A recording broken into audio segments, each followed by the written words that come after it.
Bonjour à tous, bonjour à toutes. Ici c'est Steve et Sama. On va faire un court enseignement qui va durer en maximum 5 minutes.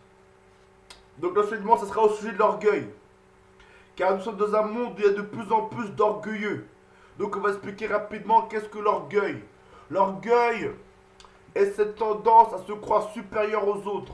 Donc quand on voit les autres, on les regarde de haut, on les regarde de façon méprisante, on leur parle sur un ton agressif, on se comporte envers eux de façon agressive.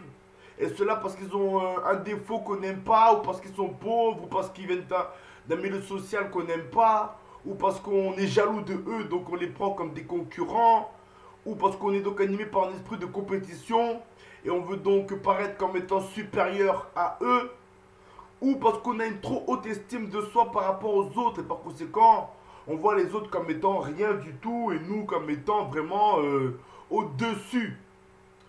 Et donc il y a vraiment de l'orgueil.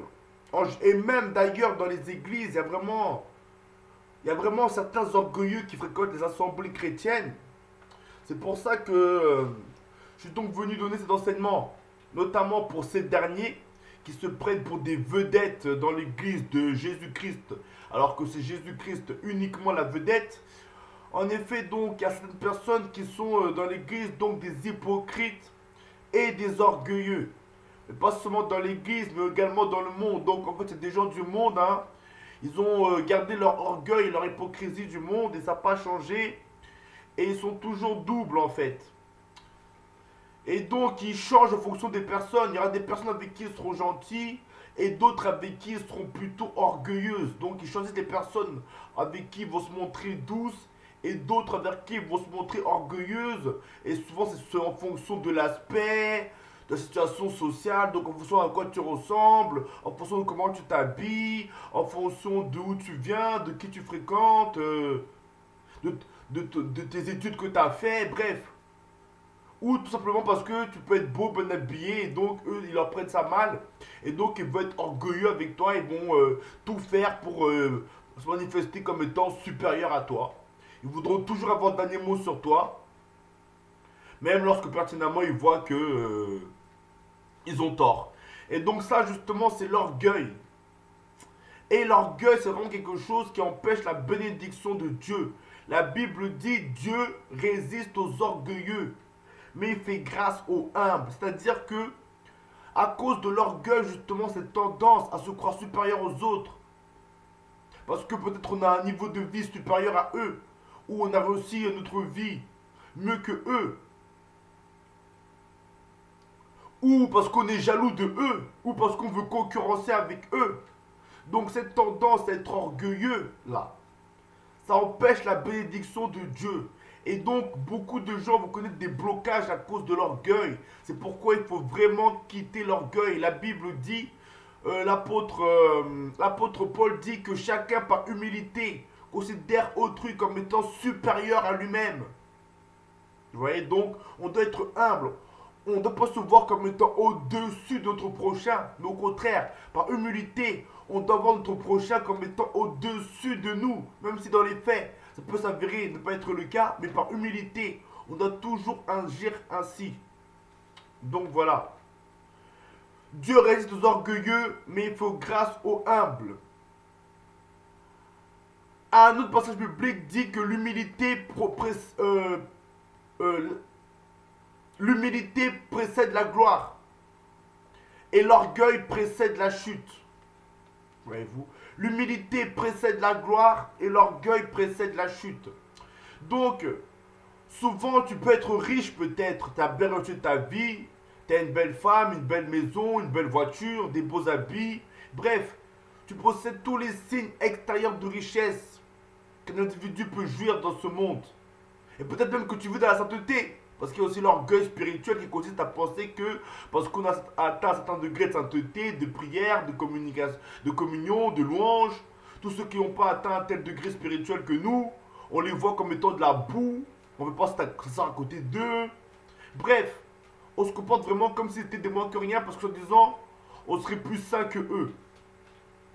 Et donc, peut-être un individu atteint donc un certain état de vie qui, bien sûr, expose la réussite.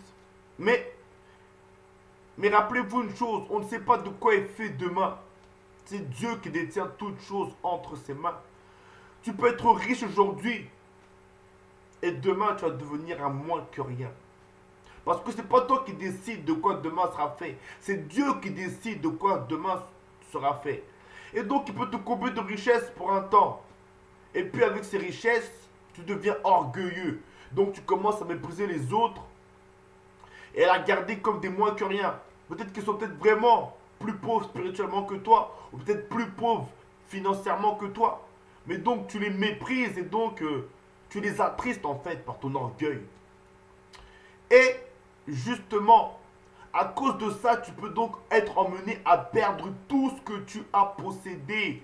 Tu étais riche, tu avais une belle maison, une belle femme, des beaux enfants, une belle voiture, un beau travail. Mais à cause de l'orgueil, tu peux perdre ça rapidement. C'est-à-dire qu'il suffit que Dieu claque des doigts comme ça, et tu n'as plus rien. Un mauvais événement se produit, tu perds ton fraction de seconde. Et alors, où sera ton orgueil? C'est pourquoi, mes amis, il faut vraiment faire attention à l'orgueil, parce que non seulement l'orgueil peut nous empêcher d'obtenir les bénédictions de Dieu, d'être employés puissamment par Dieu, même d'être pardonné par Dieu, comme dit la Bible. Hein. Dieu résiste aux orgueilleux, mais il fait grâce aux humbles. Donc, oui. Donc l'orgueil peut même causer notre perte éternelle. Mais surtout, si on parvient à atteindre un grand degré de richesse, l'orgueil peut nous faire perdre toutes nos richesses en entraînant sur nous la malédiction de Dieu. Parce que Dieu ne veut pas qu'on méprise ses créatures. Dieu veut qu'on s'aime les uns les autres. Or, quand une personne est frustrée, quand une personne est angoissée, quand une personne pleure secrètement, se sent méprisée, se sent rejetée de tous, à cause du fait que X ou Y personne se montre orgueilleuse envers elle. Est-ce que c'est la volonté de Dieu que les gens soient peinés à cause de l'orgueil de X ou Y personne? Non, Dieu veut qu'on soit heureux. La Bible dit quoi? Que dit Jésus? Les occasions de chute arrivent, mais malheur à qui, par qui les occasions de chute arriveront. Donc, on voit bien que si tu as une occasion de chute pour ton prochain, à cause de ton orgueil, donc une occasion de tristesse, hein, la malédiction n'est plus rien, n'est plus loin. Je veux le dire, la malédiction n'est plus loin. Donc, voilà. L'orgueil nous empêche d'obtenir les bénédictions de Dieu. Et l'orgueil peut vous empêcher aussi de prospérer ou de continuer à prospérer. Donc, si tu as des richesses, à cause de ton orgueil, tu peux tout perdre par la malédiction de Dieu. Comme dit la Bible, l'humilité précède la gloire, mais l'orgueil précède la chute. Et enfin, être orgueilleux, c'est être maudit, comme on va le voir rapidement avec ce passage biblique. Psaume 119, verset 21. Donc je répète, Psaume 119, verset 21.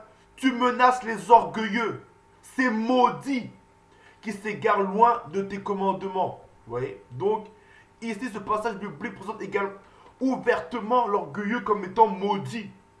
Tout à l'heure, j'ai dit que l'orgueil peut entraîner la malédiction sur nous, mais je rectifie mes paroles. L'orgueil ne peut pas entraîner la malédiction sur nous. Non.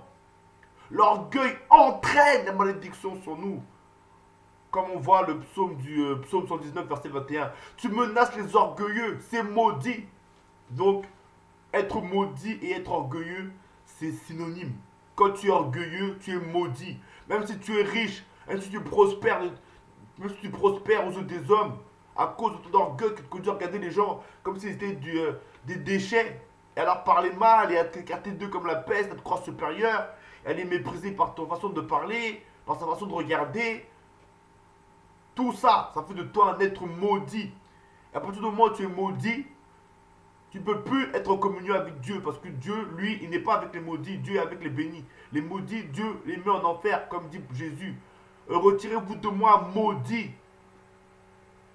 Et allez dans le feu éternel, qui est préparé pour le diable et ses anges. Donc voilà, mes amis, c'est une exhortation à fuir l'orgueil. Même si vous êtes riche, hein, ne méprisez jamais les gens qui n'ont pas atteint votre niveau de vie, ni même ceux qui ne sont pas aussi sains que vous, ni aussi propres que vous, ou que toutes les richesses que vous, parce que Dieu peut tout vous enlever rapidement.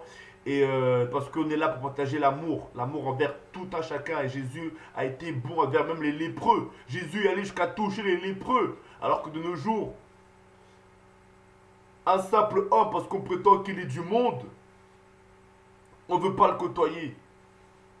Voyez-vous? Donc, voilà mes amis. Que Dieu préserve chacun de l'orgueil. Au nom de Jésus. Amen.